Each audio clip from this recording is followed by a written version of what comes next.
welcome to Thoughts Off the Stem. I'm Justin Barone, and today we're smoking a couple things.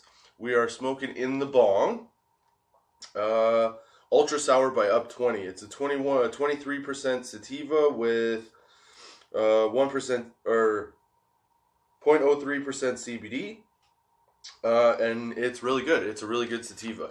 I really enjoy it. It's not, even though it's not a hybrid, it still gives you a bit of a body buzz. And it gives you that, not quite that head in a fishbowl feeling, but pretty close. It's a good sativa. It's solid. It doesn't hit like too heavy, but it definitely smokes at that 23-24%. So we've got two joints going today, because that's part of what I want to talk about. I want to talk about rolling your own versus pre-rolls.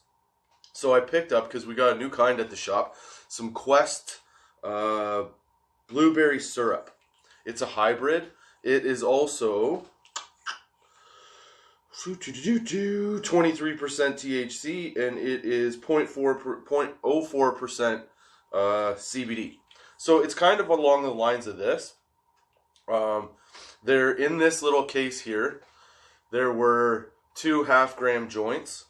If you're watching this, you can see that. If you can't, it's a little, I don't know, like lime or turquoise, I guess. A light turquoise cylinder. Then it's got, 2 pre-rolls in it. So that's what we're going to smoke first. So I'm going to start that up. And I want to say thank you for joining me, Justin Barone, on your Friday at 4:20 p.m. So let's get into this. The other thing that I'm smoking in the joint with the glass tip is more of the Up Ultra Sour, because I really like smoking it. And quite honestly, this half-gram joint that you can see here, if you're watching, is not fully going to cut it for how high I intend to get on this. So I hope you're enjoying your Friday. Again, thank you for joining me to kick it off right, baby. And I hope you're having a good week. I hope life's been good to you. I hope you're just generally having a good time. And you're here, so hopefully you're ready to have a little smoke sesh. One of the things, so the main thing that I wanted to talk about is this. I've noticed, and I talked about this in the pre-roll sesh episode as well, but I've noticed that a lot of people, like I would say it's not even 50-50, it's probably like 75 to 80% of people come in looking for pre-rolls because they're quick and easy to roll, quick and easy to smoke. They're ready to go for you, and they're getting a little better. So, just as like a brief synopsis of pre-rolls, because I talked about it once before in a session episode about it. So, the downside I've always had with pre-rolls is that normally, not always, but like 90% are trim from the plant. They're not actually rolled from a full flower. These Quest ones are from a flower. So it's not just trim. The percentage and the hit are apparently the same in the pre-roll as they are if you got like 3.5 grams of the flower. Now I got the pre-roll because it's a little bit more expensive in the flower. And we were out of it also. But I figured I would try it in a pre-roll first. So the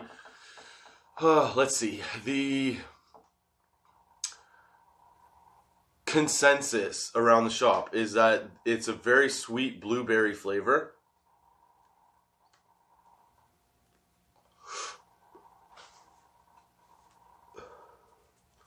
Yeah, there's a blueberry flavor in there. It is sweet, that's for sure.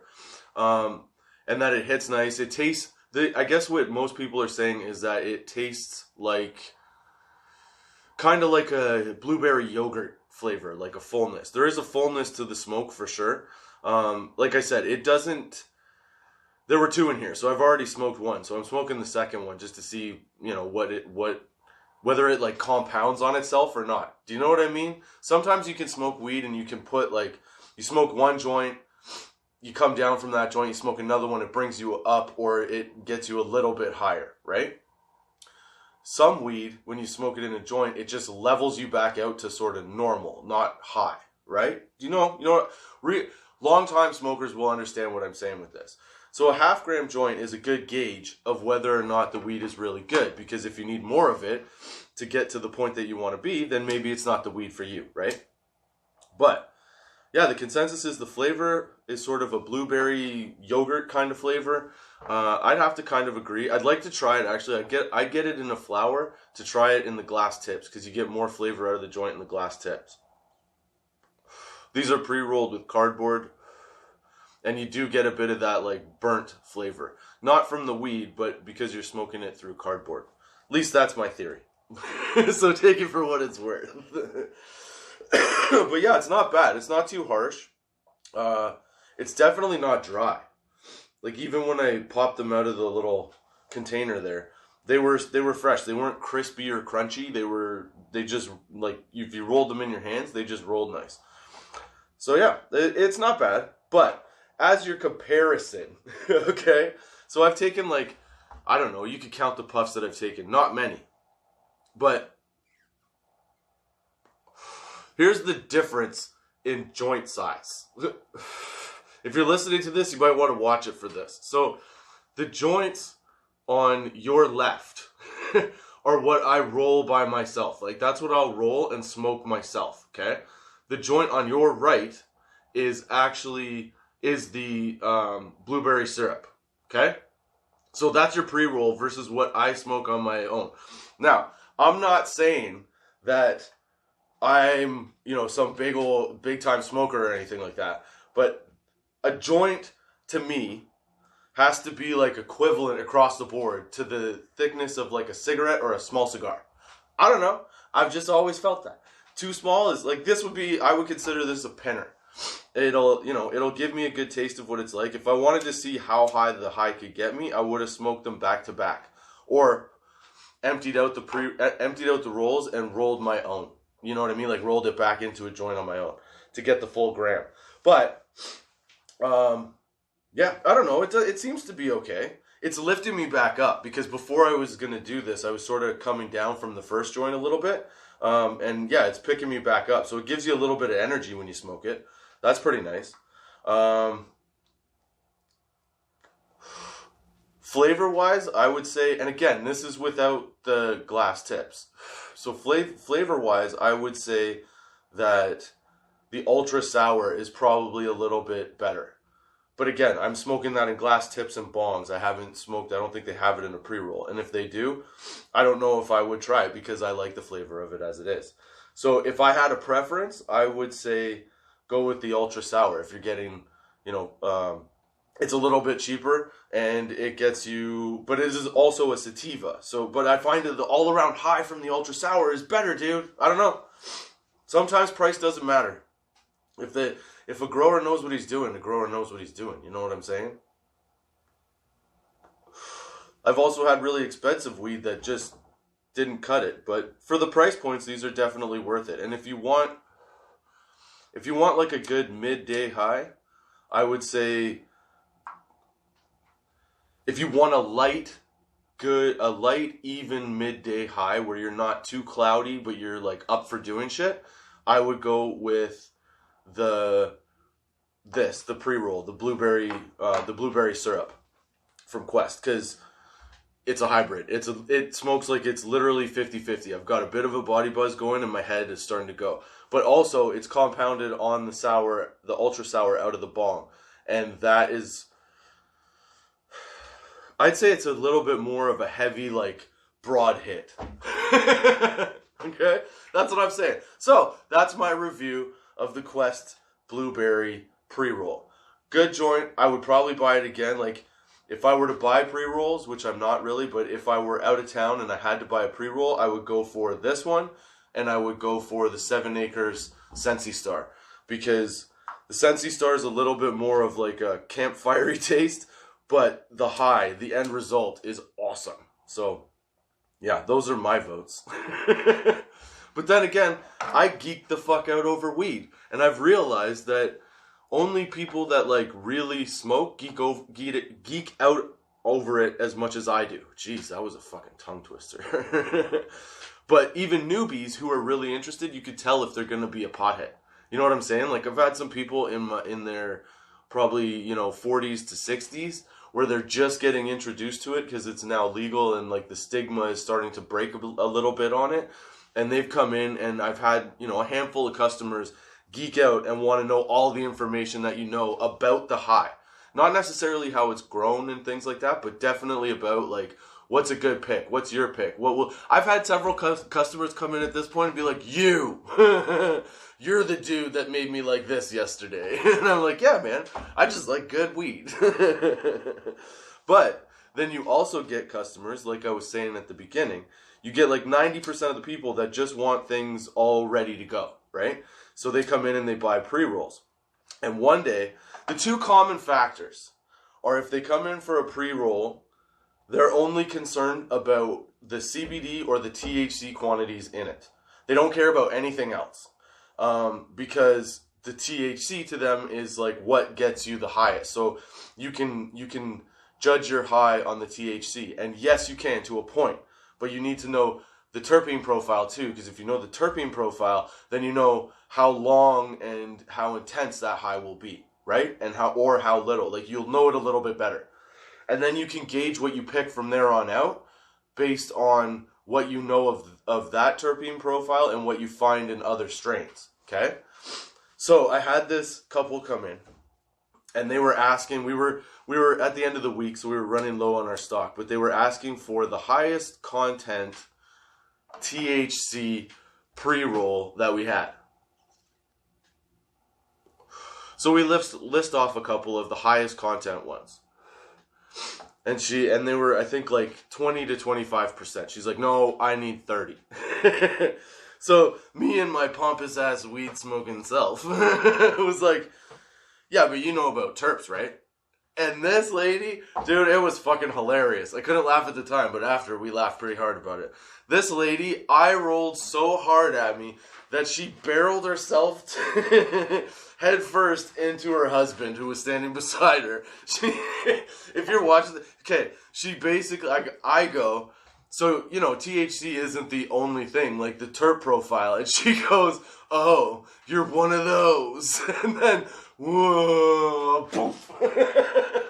Rolls her eyes so hard, woo, that she head rolls into her husband. He starts laughing. I laugh because that's generally the answer that I get when I talk about terps. But there is something to it, man. Absolutely. And so she starts laughing, and I go, like, look, just look at it this way. THC doesn't always matter. It's not always the quantity of the THC, but the combination of the THC, the CBD, and the terpenes that give you your ultimate effect. So think about it like this, okay? Because terpenes aren't just in weed. They're in, like, a bunch of other plants, one, and they're also extracted from those plants and put into other things, right? Okay, so if someone that doesn't understand terps wants to learn about them, the best way to understand terps is putting it like this, okay? You know what it's like to spray Lemon Pledge?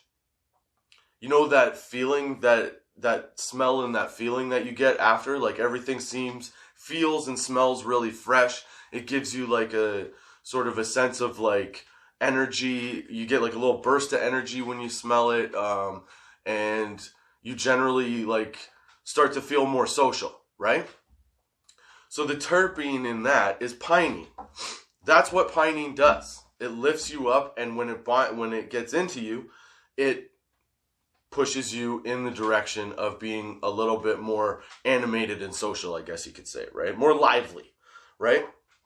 So I said, when you smell Lemon Pledge, what is that feeling that you get? And she told me exactly what I just said. She's like, well, it smells good. I feel happy. I feel up. I want to do stuff. And I'm like, so that's terps. Because they extract that scent from pine, okay, or lemon or whatever the scent is, and they put it into that product, that cleaning product, because they know that terps actually respond not just on the level of scent, but once they're like a pheromone almost, from what I understand. Don't quote me on that, but that's what I understand it to sort of be, right? So I explained it to her that way, and she was like, oh. I said, so yeah, that's sometimes why you can get a lower percentage THC on something, but get a higher high. She's like, oh, okay. So I offer up one of our higher or low mid THC joints with I think there was hash in it, or hash infused or something, and it had a terpene profile. Or no, it just had a terpene profile. Sorry, it didn't have hash. It just had a terpene profile to it, or I knew what it was, one or the other. And so I'm like, try that. That's as strong, if not stronger, than what you've been smoking, and you won't need like 10 of them. You'll be good with 2 or 3. You know what I mean? So she looks at it, she thinks about it, and then she just goes with the normal stuff. And I get it because it's easy and people don't like change and things like that, but you're missing out on so much if you don't take that leap, that jump up to be like, oh, there's a different way of looking at this. Like, I know that some people go just to like get blasted off into space, right? I do that too sometimes. I do that quite often, actually. But I also want to understand what's happening in my high. What makes this high a really good high? You know what I'm saying? Like, if you know what strains react to you in certain ways, or what the strain does and how you react to it in certain scenarios and situations, you can find something that you can smoke that will bring enjoyment, relaxation, and whatever else you need to the day as you go through it. From like morning till, you could have like your morning weed, your afternoon weed, and your nighttime weed. And you can still function. It depends on what you find and exploring to find out what works best for you. But if you're always in that same like pocket of the same thing all the time, not only do you get used to it and you end up having to like smoke more of it, and come to the store more often and do things like that, but you're also depriving yourself of the experience that weed can really give you. Because if you're always taking the lower end of the stick because it's the easiest thing, then you're never going to know that there's something else better. You don't know that there's a better thing out there to try. So sometimes I think that people, when they're coming in to buy and they're like super smokers, they come in telling you what they know and they know it all, and then that's it. And you're like, okay, dude, whatever. Here's your thing. Keep that same 20% high going. I'll be fried over here. I don't know. It's kind of funny to me, but it's also the same thing. Like, because of thinking like that, it dawned on me that that's how I feel about pre-rolled joints. And it's not that I'm discounting them completely. Like, they have their place, for sure. If you need something quick and you don't have time to roll, or you don't have space or whatever, fine. But, okay, what I'm saying is, is that that's how old people that when I was, like, in my teenage years that I met that were smoking, a lot of people were still rolling their own cigarettes, and they would, like, scoff or, like, turn their nose at the dudes that bought packs as opposed to rolling their own, right? That's how I feel like a cowboy. Like, I don't feel like a cowboy. But I feel like weed is like a very cowboy way in a certain way. In certain ways. Because, like, you look down on people that can't roll as, like, inferior weed people. You know what I mean? It's kind of ridiculous. But until they could get joints where, you can roll a big fatty without having to get a blunt or break the bank, then I just say roll your own. You'll end up smoking a little bit less of it if you just like take it easy. You know what I mean? You can ease into it and you can find the high to ride out. It's fucking awesome. And you can be a cowboy, dude. Roll your own cigarettes. Fucking ride off into the sunset on your horse. At least think you are, because you're so fucking high because you tried something new. Yeah. You can't. What I'm trying to say, I guess, is that like you can't really allow THC to dictate what weed is the best weed. Because that's not the only factor anymore. There's a lot of factors in that weed.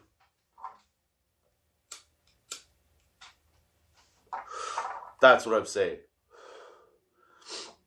And on that note, and that opinion, I guess, I figured since this is the Friday before 420, for the weed facts, baby. That's right, Ganja Gong, weed facts time. I figured for the weed facts, what I would do is I would spark the other joint. I hope you enjoyed the sesh. I hope you're having a good time. I hope you're high. All right. So the blue syrup is out. It tasted kind of crusty at the end, but overall it was a good smoke. And as you could tell, this is what's happening as I'm getting higher. So, however this goes and looks, that's what you can expect. Or something to that effect. Okay? Now we're going to the ultra sour, which tastes like, not sour, but it tastes sweet. It's a thicker smoke. I find it a little bit more clean smoke. It's not as harsh as that stuff. But again, flower, not pre-roll. Okay, so what? For the weed facts this week, I figured because this is the Friday before 420, I would find the top 15 strains to smoke on 420. So from BuzzFeed.com, what's the name of the thing? Shit. Hang on, let me find the title of the article here. BuzzFeed.com.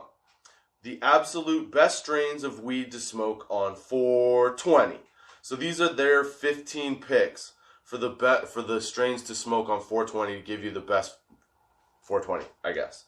So the first pick is, Girl Scout cookies. I think that's a solid pick. It's a good smoke. Is it number one? No, not in my book. Purple Kush is always number one. All right. Number two, Purple Urkel. I've never had Purple Urkel. I think you can only get it in the States, maybe even only in like California or obviously U.S. states where you're allowed to smoke weed. But it's a strain of purple. He's been working on it for a while. I watched a couple podcasts with him on it, like the Steve-O podcast with him and stuff, and yeah, he had a really good backstory. I thought it was pretty cool. So I don't know if it's any good, but maybe it is. So check it out. Durban Poison. I don't know. You know what? I've never been overly impressed with Durban Poison. So I would switch Durban Poison with, as my number two, probably OG Kush. Or sorry, that was number three. I would put OG Kush as number three. Because it's not a go-to, but it is one of my favorites. I mean, what did I say? It's not a go-to? I mean, it's not one that I go for all the time, but when I go for it, it's always the same high. It's always perfect. All right, so number four, weed strain number 4 that you should try on 420, Alaskan Thunderfuck. I haven't tried it. I've heard really good things from the people at the shop about it, and apparently it sells really fast, so other people must know. Mimosa. That's a number 5. I would switch Mimosa with Gorilla Berries, man. You want to get fucking high? Oh, Gorilla Berries. It's a combination of Gorilla Glue, I think, Blueberry, and OG Kush. You can't go wrong with that. It's a heavy high, it's nice, and it lasts long. All right, number 6. Wait, did I miss number 5? No, number 5 was Mimosa. Number 6, Green Crack. Dude, yeah, that strain's pretty intense. I could hit that. I've done that. Skittles. I haven't tried that. I don't know. But I've heard a lot about it. That's not necessarily a good thing, though.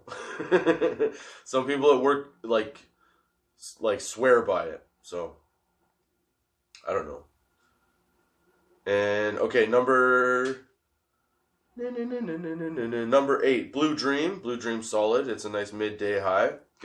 Gives me laser focus. I like it. Number 9, Sour Diesel. Yep.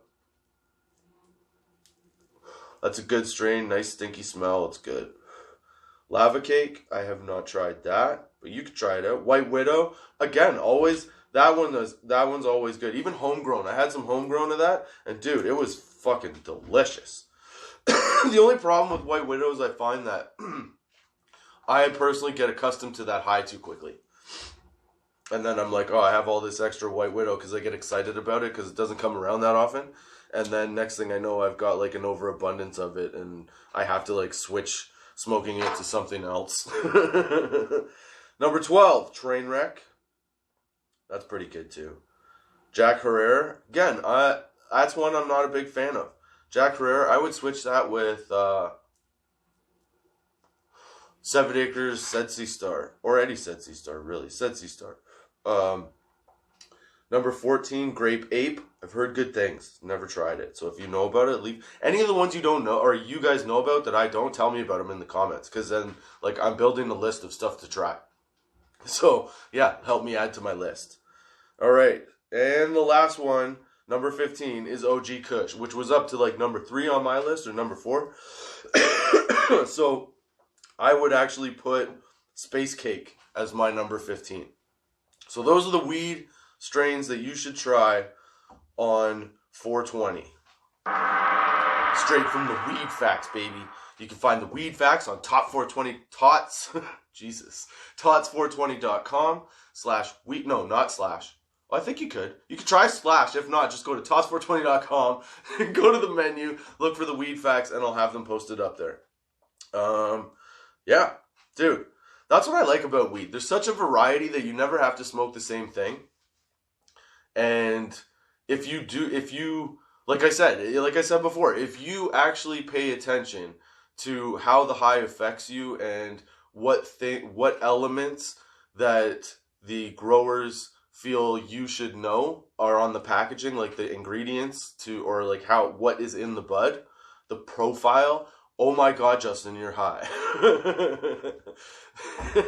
What the whole profile of the plant is, that's where you find some of your tastiest, smelliest, highest buds, as far as I could tell so far. Especially when you're going to the dispensary, because we all know that they're working up to the quality that some of us are used to, right? So there's a steady build till you get to that point. And some of these guys that are coming out now too, that's the other thing. Some of these guys that are coming out with strong strains right off the bat.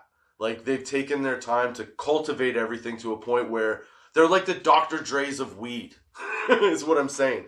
They won't put it out if it's not good. You know what I mean? So they've taken years to refine like 1 or 2 strains so that when they launch, they can throw out 1, 2 or 3 strains all at the same time with all the same like level of high. You know what I mean? Level of quality. That's what I mean.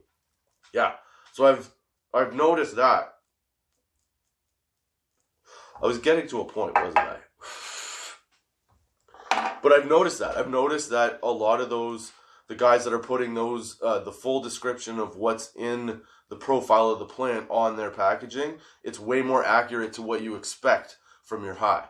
So you know almost like to a T where you'll be if you've been paying attention to what you've been smoking over the course of however long and if you've been paying attention to that, then you start reading some of these things. You can find weed at different prices from different vendors all the time that's actually way stronger than you would think it would be based on going off just like THC.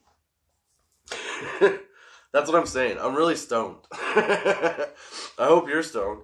I hope you're having a good Friday. I hope you're enjoying the sesh. I don't know if this was funny or informative or just a ramble, but thank you for sticking around. All right. So now one of the guys that I work with sent me a text and it showed me, it was just, I hit that early. It was just a picture of a beaver with a headline that said, 7-foot beavers under our feet. That was better timing. So I said, I have to look this up for the podcast. And this is what I found out. There were 7-foot-long beavers, dude. Okay, and they lived in Ontario. That's right. Canada. 6-foot-long beavers. Okay, so this dude for real fact, is from, oh my God, OntarioBeneathOurFeet.com /giant-beaver. Here are some quick dude for real facts about this 7-foot beaver. And it was interesting to me because I found out that there was a 6'5", 250-pound penguin. So to go along with these penguins, I don't know if they were alive at the same time, there were beavers that were 7 feet long. So here's the straight facts about these. Well, tidbits of the facts. You can read the whole article. It's actually pretty interesting. On Ontario beneath-our-feet.com/giant-beaver. Okay? So, dude, for real, fact number 1. There's a beaver that once lived in Canada that was up to 2.2 meters or 7 feet long, and it stood about 3 feet tall and weighed as much as a black bear. That's right. Yup. Imagine that coming at you, dude. Okay? Oh, and here, so that's the other thing about this. The giant beaver, all right, had a longer and narrower tail, and it had incisor teeth that were up to like 15 centimeters long. What is that? Like, fuck, I don't know what that is in inches. You can do the math. Google it. But I have a feeling it's like, I don't know. I don't even want to say because I'll make myself look stupid. More stupid than I already do. But yeah, could you imagine that chomping down on you? Fuck. Alright, so dude for real fact number 2. Fossil remains of the giant beaver have been found only in 3 locations. Old Crow region in the Yukon, Dawn Beds on Toronto, Ontario, and Indian Island in New Brunswick. Fossil remains of the giant beaver have also been found in the eastern United States. I guess that's Florida, Georgia, Illinois, Iowa, Kansas, Michigan, Nebraska, New Jersey, Ohio, Oklahoma, Pennsylvania, South Carolina, Tennessee, and Virginia. Hold on a second here. You just said in the beginning, I didn't read these before, but they just said before that, where is it? The beaver have been found only in 3 locations. Dude, you just listed off like 10 in the States. So basically along the eastern seaboard. That's where they lived. Okay? Don't know how many there were, but there were a lot more than just 3 places that they found these things. Alright, so dude for real. Clicky clicky. The switchover happened. Here we go. So, dude for real fact number 4. They existed in Canada up to about 10,000 years ago. Digest that shit. There was potentially a 3 foot, probably 500 pound, 450 to 500 pound beaver with fucking knives coming out of his face, roaming the earth. Yeah, digest that shit for a bit. And also, proofread stuff. Because what the hell's this guy talking about? They were only found in 2 locations. And then they were also found in Florida, Georgia, Illinois. That's like the descriptions for like fucking pills and the side effects. They give you this one story. Oh, look, it's only this. Oh, by the way, all these bad things might happen to you. Way to go, Justin. Good job. All right, I'll step my game up next time. I promise. Oh. All right. Well, those are my thoughts off the stem for this week. The weed facts for this week. The dude for real facts for this week. I hope you enjoyed the sesh. I hope you had a good time. I hope you got high. I hope you found a weed that you might try. How much can I rhyme? No more.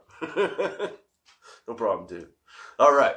Thank you for joining me. Thank you for coming back, and I hope you come back next week at 4:20 p.m. with me, Justin Barone, on Thoughts Off the Stem on Anchor, Spotify, Google Podcasts, Apple Podcasts, iTunes, YouTube,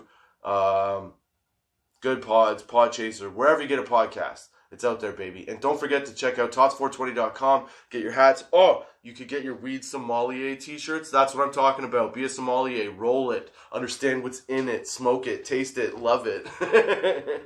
Check out the weed facts on tots420.com. The dude for real facts.